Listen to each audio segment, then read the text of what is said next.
Hi, and welcome to another episode of Queer View Mirror, a show about queer people, by queer people, for queer people, and our allies. I'm Scott.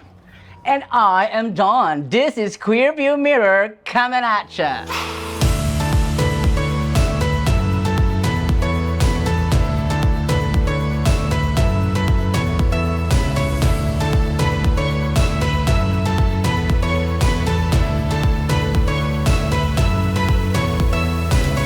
Today on Queer View Mirror, Scott and I are going to be interviewing two delightful queers.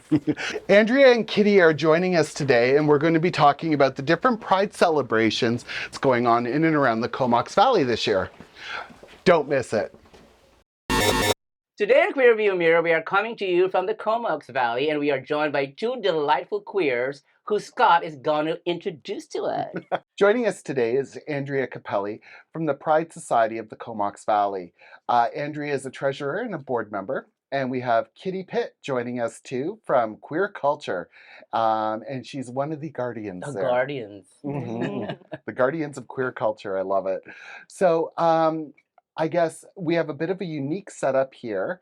And we're going to hear more about that. But Andrea, where are we? Oh, good question. We are in the traditional unceded territory of the Comox First Nation, and that's otherwise known as the Comox Valley. And we're really, really pleased to be able to live, play, and work on these unceded and stolen lands. Thank you for that. Well, most communities in BC have one Pride Society that kind of coordinates all their Pride events and celebrations. How is the Comox Valley different? Oh, in so many ways. So many, so many. So it's something about diversity, variety. So Well, queer culture was born out of a need for events and certainly a group of friends that are considered family to each other. And we had this very much creative urge to kind of bring the big city into these smaller environments. And at that point, we were able to uh, go into the local nightclub and start throwing exclusively queer events. And so we were really, really fortunate. And that's kind of how we started. We are a non political organization that simply throws events. And we put up our own money, and then all the profits that are seen from those events are given away in a bursary every year. wow, that's marvelous. So And queer season is upon us. So what's in store? So usually we do a lot of events. Unfortunately, this year we're going to concentrate on one big event. We are responsible for producing the Pride Parade, the first ever Pride Parade in the Comox Valley. Really? Yes, so we're the permits and the whole thing, and so that'll be very exciting. And then that evening we'll have what's called Enter the Hive, and that'll be done at Wayward Distillation House, and we will create a beehive for a rave night. Who gets to be the queen bee? I'm not telling. Okay. Perhaps you. Perhaps you. But I don't live in Comox. Maybe I'll move. Move. there we go. Yeah, and just to add on to that, the day of the Pride Parade, which we're so stoked about, and we love everything that queer culture is doing. Our organization, the Pride Society, is very small but mighty in what we do. We focus more on the education and advocacy side of queer issues in our community and supports. But that being said, on the day of the Pride Parade, at the end of the parade, we are organizing an event called Pride in the Park. So it's where the parade ends. We're going to have some amazing performances, drag queens and kings, and a DJ. We'll have some food there, some vendor stalls, a kid zone. It's going to be a really great family-friendly event to sort of wrap up that parade, and then everyone can get ready and go party that night, which I'm very excited about. So yeah. Yeah, and then on the Sunday morning we're having a drag brunch at the local casino here. Okay. That's fantastic. How many performers do you have lined up for that? We have actually just contracted Conti Breakfast and PM for a Good Time. And we, from Vancouver, they're NB Drag and they're amazing. My wife and I actually saw them perform with Kendall Gender at the King Princess concert, and they were Wow. fantastic. So we're definitely excited about that. And then we have some other drag queens, Kitty's Cabaret, and Amanda Love will be there as well. Wow. Wow. Mhm. So Hmm. when exactly is this gonna happen? Sometime in August. June or August? August, yeah, the last weekend in August has been traditionally the Pride weekend in the Comox Valley. I So see. we'll be that Friday, Saturday, and Sunday. Wow. Mhm. Yeah. A 3-day event to look forward to, Mm-hmm. definitely. Yes. Mm-hmm. So with the Pride Board, for instance, I would imagine you probably have to do a lot of coordination with queer culture and other agencies around town. Can you tell us a little bit about what that might look like? Well, there's been lots of meetings. There has been. That's Yeah. for sure. Yeah, just getting together and yeah, starting to think about what that parade would look like and what the after events could look like. And queer culture has been so helpful in getting the performers on deck to be there at the park, and we're there to help promote all the Mm-hmm. queer culture events. Like we really just have each other's backs for this Yeah. weekend. But yeah, it's just a really nice way to collaborate with another group in the valley that's doing some amazing work, and Thank you. we just see the value that they're doing, and we're not like, it's so nice to have someone else to be doing the events. So thank you. Well, We you're love blessed to it. have queer Yeah, culture as yeah, a, yeah. a strong Yeah, ally in they Yes. putting they all get Yeah. this along with together. people and they do the right thing, and we're a very creative, directive kind of Hmm. group that likes to do really interesting events, and the collaboration is just really working this year. So it's Mhm. very exciting to have this kind of, you know, like she said, each other's backs. Yeah, well, It's this very brings me to my important. next question. Like, I got curious now what queer culture is all about. I mean, when you say Pride Society, more or less they're the same thing all over wherever you may go. But what's queer culture? How did it start? What's it all about? So queer culture literally started by just a group of friends putting on an event, and we made all this money. What were we going to do with this money? None of us felt good about keeping it. And I actually said to my wife, "What do you think we should do?" And she said, "I think we should start a bursary." So we started about 7 years ago, and every year we try to give away a $5,000 cash bursary to one student to make a difference in their education. Hmm. And we've had some wonderful recipients of this that we're very, very proud of, and it really keeps us motivated. Like I said, we are a non-political event, so this Pride Parade will not have any political figures in it. So it is all just happy and celebration, and I'd like people to kind of think of it as an over-the-top fashion show that's going Oh, down the yeah. middle of town. I I love love Take it. it on the Yeah. road. Yes. Yes, exactly. Yeah. But having said that, there are definitely events that you put your energy into, and I know you're having a little bit of involvement with the queer prom that's going on here in the Comox Valley. Can you tell us a little bit about what that looks like? Yeah, so the Pride Society reached out to us in collaboration with the Foundry, and they're looking to make sure that we don't have any ill will. So Queer Culture has created the Matthew Shepard wings, and we'll Oh, show up and we'll wear those, and we have some power lifters on our in our group. So we just want to make our presence known for oh sure. yeah. Make sure these kids are safe. That's what it's all about, right? Hmm. Well, you were saying a while ago before we started the interview, you wanted to make a statement, but not too loud, but firm, I guess. That's right. To be non-confrontational.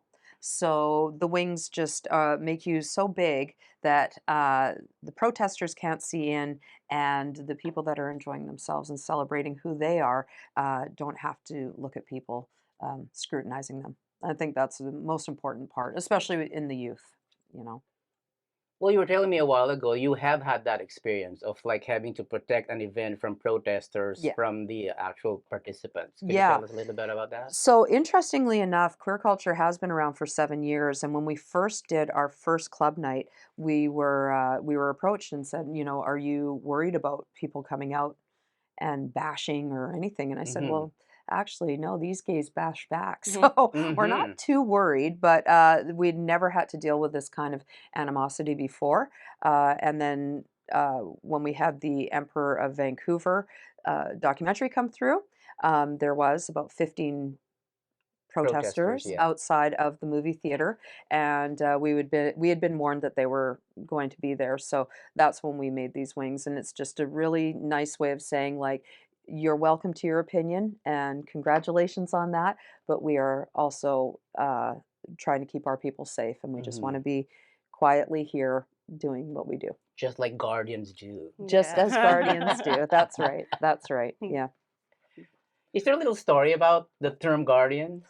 The term guardians, well, because we're actually a for-profit company that chooses to give away all their money, so we're not a nonprofit, and that gives us a lot of leeway in being able to do um, events. We've had events with topless women on horseback, riding through a dinner on a bridge with circus. Wow. We do some pretty extravagant things. Talk about out there. Yeah, we do Okay. some pretty out there things. This gives us the freedom to express ourselves how we want to. So where Guardians came from was that we make all this money and we guard all this money until it's time to let it go. So the Guardians were, it was better than saying who's on the board. Well, there is no board. So who is the head of queer culture? There is no real head of queer culture. We are simply a family run business, Hmm. and this is what we choose to do with our profits. So the Guardians just came up as we are the guardians of queer history, we are the guardians of queer culture, we are the guardians of the bursary, and that's simply That's how it became. wonderful. Yeah, yeah. Yeah, that's pretty amazing. And Yeah. Andrea, how about you? What brought you to the Pride Society, and what's your background? Yeah, my background is in doing a lot of different nonprofit work. I was the coordinator of our local homelessness coalition for many years. I've worked in food security. I'm currently coordinating a province wide project to protect sex workers. So I am very much in community and was kind of persuaded to join the board with some of my skill set to help out. And yeah, I think it's been about 2 years now. And I just love, like, like I said, we're small, but we're mighty. We're growing. We're really focusing on doing more advocacy in the community and more Hmm. education. A lot of different partnerships, not only with queer culture, but with Dawn to Dawn, who's starting Rainbow House, which is some housing for queer youth in our community who may otherwise be experiencing homelessness. We're connected with all the other nonprofits in the Valley. So we have a really unique opportunity to be able to advocate for queer rights in our community and to say That's we are true. here, we are everywhere. Right now, we're sitting in the Comox Valley Senior Support Office, and there's an opportunity to have senior support for queer seniors. Right, we're everywhere. So that's a big part of what drew me into working for the Pride Society board. Just doing those community connections and really making a stand. And I think it's needed now more than Hmm. ever, especially in our small community when for the first time you're seeing protesters show up at very mild events. It's a documentary. So just getting that education out there, letting queer youth know that there are elders out there who have, Hmm. gone through things and are there to support them and stand up for them. We work with the some of the youth groups, with the Foundry and with some of the schools as well. Just really wanting to, sort of guide the way for them. So that's what drew me into working with the Pride Board. It's a lot of opportunity coming up and a lot of opportunity for some really positive growth in the community. You've both mentioned protesters and events being protested. And, we certainly have experienced this in a lot of other markets as well. Why now, do you think, is everything becoming a problem? Well, the world's doomed. You've heard it here, folks. Well, we knew that. Yeah, that's not new, I guess. Yeah. It's just a matter of the time. Yeah. I don't know why now. I don't know why now. I think that a lot of things have changed. People have lost. I think people have lost compassion. Mm.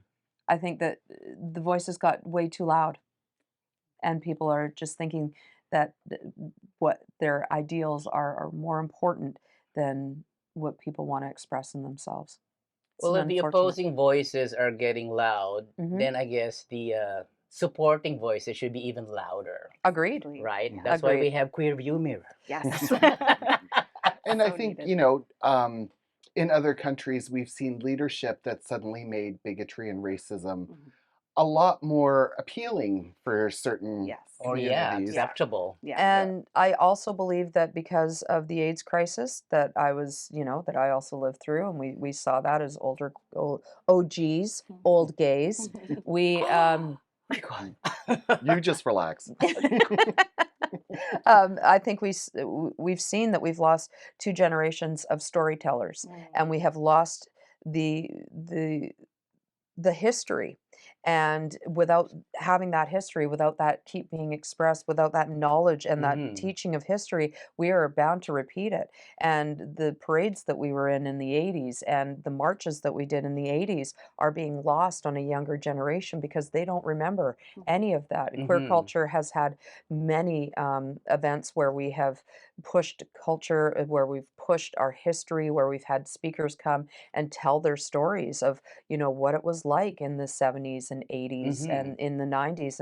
And if we don't have that same fervor and that same um, ferocity, we are going to repeat the same history again, where protesters do say the horrible things and they do show up, whereas And they're louder. they're louder. And there came that time when we were able to say, yeah, we're not doing this. It's Mhm. just not acceptable anymore. And for whatever reason, maybe loudmouth people from other countries that are leaders that say horrible things have made it okay to say them, and it's not. I remember the Queer Nation kiss-ins that were happening in the Mhm. 80s and 90s and the Mhm. whole everybody chanting, "We're here, we're queer, get used to it." That's right. And all the advocacy that was going on then and being visible and how much, what is it we always say on Queerview Mirror Dawn? Representation Representation matters. Yes. matters. And which is part of the reason we do this show. But you're right, and thank you for putting it in that context. We have lost a generation of storytellers. Mhm. I remember the first time I went into a gay bar in Toronto when I was like 15, and there were people there 15? that were my age. Oh yeah, be You shocked. wild thing. Which bar? I bet you have been kicked out of it. Comrades, after the chez moi, and we're having a moment. Are they Anyways. still there? Flashbacks. No, Anyways. long Flashbacks. gone. But I remember walking to this bar, and everybody was either my age Mhm. or well into their 40s and 50s, and there was nobody there in their 20s and 30s, Mhm. and that's when it really hit me that how hard it was hitting our community. I think Mhm. there's also, with the internet, with social media, there's a hyper individualism, and we're no longer looking at a group of people. We're looking at a single person. So when single people say, "This is what happened to me," they're not representing a community. They're Mhm. just simply representing themselves. Their life experience, that's about it. Right. Okay, let's go to Andrea. What's Mm. your take on this issue? I mean, yeah, I agree with a lot of that. I was also going to say I think that just the temperature of things really shifted with some political leadership that happened in the US, and from there became this allowance to really say some horrible things about specific folks. And then you look at what's happening in the laws in the US right now, it's Mhm. absolutely abhorrent. Mhm. And sometimes in Canada, we think we're safe from all of that, and we're not. We can be Mhm. very complacent here in Canada, I feel. So being able to have events or hold space where we can have that representation and Mhm. come together in community, because I also do think that social media has created a huge divide in people. Oh There's an yeah. echo chamber over here, Mhm. there's an echo chamber over here. But when we get people together face to face, that's where you can see some positive shifts happening. Mhm. So, in a small community or a smaller community in particular, like, I know so many queer folks who are isolated. Either they're not out or they're out, but they don't really have a community. They don't know who to hang out with, who to talk to. So, by being able to have events and like pulling folks together, they can see we're in a park with 400 people. We're in a parade. We're in a freaking parade, the Mhm. first one in the Comox Valley. We're with our people. We feel safe. Feel supported. We feel seen. And I think that that's a really, really important message and view for people who are on the outside, whether they're allies or whether they're completely opposed to being queer to see that we exist Mhm. in this Mhm. community. So yeah, I think I agree with all of that. I think it just really goes to show that what's needed now more than ever is that community vibe and pulling that together. And you do see that in the larger cities. I moved here from Toronto also, so I know like the queer community there was very strong. And when I came here, I was like, um, I had to like repress myself and dress differently and talk differently. So yeah, I just think it just speaks to the importance of everything that we're Well, talking about today. you got me curious on one thing. So, how long has the Pride Society been in existence? Not that long. I think since 2018. I could be wrong. I might get in 2018. trouble. Yeah, and more or Yeah, less, it's just yeah. an estimate. No, my point Let's was, call it 2018, Yeah, shall we? I love that yes. idea. it was a good That's a year. It was a fantastic great We're year. year. retconning it. Yeah, there you go. Yeah. Check the show notes later. Well, my point was I was trying to make was like, why did you feel now is the time to do the first Pride parade? Why hasn't it happened before? Maybe because you weren't here yet. The big guns weren't here yet from the big cities. Why did we decide to do the parade? It hadn't been done before. And with a collaboration with the Pride Society, we thought that this would be a great opportunity to bring this forth and center. We are kind of experience a little bit of animosity throughout the world, and why not just get louder than them? Yeah, Yeah. exactly. That's my motto. Get louder Yes. Yeah, Yeah. absolutely. So or stronger. yes, Both. or Right. more fabulous. All of it. All of those All things. of it. Bigger, All out brighter, there. shinier, whatever it takes. Absolutely. Yes. Yeah. Yeah. Yeah, get used to it. We're surrounding you. Yeah. Uh-huh. We're We everywhere. We're got you everywhere. surrounded.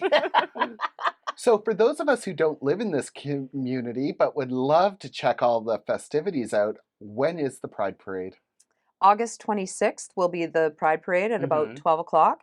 The Pride Parade will go into the park at Sims Park, Mhm. where the Pride Society will take over and have all the events for the.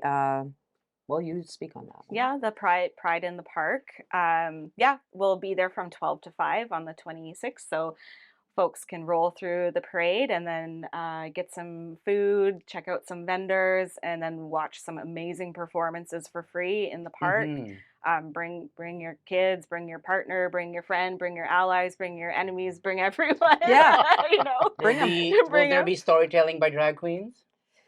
Uh, Not You know, the controversial event. right. So, queer culture will not be producing that type of event just because it became a political Mhm. nightmare. And as I said before, we don't involve ourselves in anything political. So Okay. Mhm. So I don't know no, if the Pride I'm kind Society of is going to be lost there. doing. Like, how does a storytelling by a drag queen become a political thing because of the present context or the present situation? Protesters. protesters. The protesters. Yeah. So Okay. Yeah. in the past, the Pride Society in 2019 did do a drag queen story Yeah, hour, and of course that's the usual there were thing. people who were yeah. As I mentioned too, like we are a small society. We did shrink a little bit over the pandemic, unfortunately. So shout out, we're looking for board members, we're looking for volunteers, we're looking for all the folks to come help us out. So just in terms of capacity, what we could really do this year was the big Pride in the Park event, and then support. Yeah, there's potentially going to be a youth queer dance happening, and maybe even a family swim. There's some other events that we're working with other organizations to put on. So I would love to see that drag queen story hour to be brought back, because I think, you know, it's awesome. It's so cute. is, All it the And it's is. littles. so It's fun. so fun. Yes. Yeah, it doesn't hurt No, anybody. exactly. No, it doesn't. And I heard that they're now doing Biker Butch's story Okay. time hour. Amazing. No. Yes. So, I don't know. I don't ride a bike, but I do have a number of scooters. So if I could show up and read the kids some things, I think it'd be great. I think it's interesting where you have people that'll say, oh, drag queens shouldn't read books to Mhm. kids, but yet they're not reading books to Yeah. kids, right? Like, it's okay to say, yeah, no, this shouldn't happen. Somebody else should be doing it, but they don't volunteer themselves to do it. Mhm. Oh So, my goodness. yeah, Well, yeah, that's the irony of life, I suppose. it is. Yeah. So, Andrea, you just mentioned you're looking for more people to join the Pride Society. If somebody were interested in getting involved in any capacity, how would they do that? The best way would be to email us. It's pscv2021@gmail.com. Or you can DM us on any of our social media. We're on Facebook and Instagram. Do you have a website? We do, yes. Okay. Yeah. But there's many ways to get a hold of us, Mhm. and we're a friendly bunch. And yeah, volunteers for the Pride in the Park event, we're looking for those. But really, particularly right now, we're looking for more board members. Right now, there's 3 of us doing all of the work, and it's a heavy load to carry for the community, and it would be really wonderful to have some diverse folks to join our team. We really don't outsource. We hire people, volunteers. We've had wonderful, gracious people that have offered to volunteer. But we have some really great people that sit as guardians, and we try to do everything kind of in-house and just Mm-hmm. present. We're on all the social media. We love the support of people coming out. We do free events. We also do ticketed events, and we just want to make sure that people understand that their money is going to this bursary, and every year we put out an application process. These kids, they apply to it, and then we always announce who wins, and you can always follow those recipients. So we Mm-hmm. just want everybody to see where their money is going, and that is the most important thing to us. So yeah, we want people to follow us. We want people to come to our events that we want people to feel a part of, but we're kind of we're like the Wizard of Oz. We're the man behind the curtain, right? Oh, So we okay. just kind of Because do I that was, sort of thing. I was interested to be a guardian. I'll buy my own wings. Okay. I already have my own wings. No, I have a cape. Sure, you can come and have brunch with us. We're like, we do that. So, Yeah, I reckon I'll be coming to Comox maybe once a month. Okay. So, Yeah. Wonderful. Sure. There we go. I think we should do a Don Texan story hour. okay, I guess we're coming to a close of the interview. So I'll let Andrea make a shout out to the people about the event, invite them to be board members as well.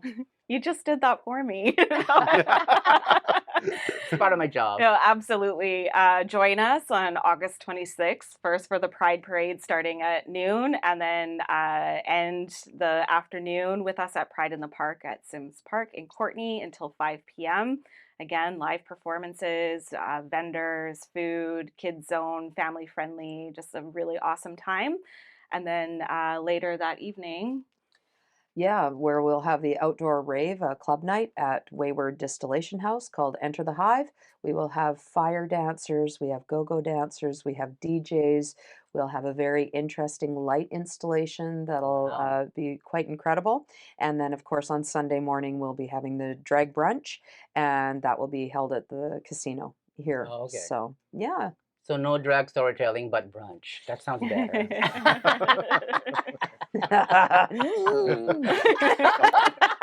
we love it all. Sorry. We love it all. I I could not love it all. resist. And I just want to Will say, there be as mimosas in the brunch? yeah. Yes, there will be. Okay, there Yeah, you all the go. booze you can drink. Just as my own representation for queer culture, I just want to say how excited we are to be working with the Pride Society this year. It's taken a while to get here, and it's so great to have this bridge finally built Yes. and going forth, making it better for the entire community. So, Oh, that's wonderful. mhm. And thank you both so much for joining us. Like, I love how cooperative and collaborative you are with each other as individuals and as an organization. And this has been a lot of fun. Next time, let's do this over a couple bottles of Prosecco. Yes, Definitely. absolutely. Mimosas too. There we go. Anyway, before we close the interview, I'd like to give a shout out to Chris. And would you mind telling us about this place that we are in? All right, all right. So we're filming today from the shared office space of the Comox Valley Community Justice Center and the Comox Valley Senior Support Society. This is the boardroom where a lot of our work takes place, and around there's a whole bunch of offices. Both organizations are extremely queer friendly in the community, and the Comox Valley Senior Support Society will be kicking off actually a queer senior support group starting in September or October in just a few months. Coming up in the next episode of Queer View Mirror. Thanks for joining us. That was another delightful interview. I could have talked to them for hours. They were so delightful. And so informative. I am so excited about some of the events that are coming to the Comox Valley this year, and I can't wait to get out. So if you're interested in attending these events or getting more information, please check out the web links at the end of the show. Absolutely. We'll see you next time on Queer View Mirror.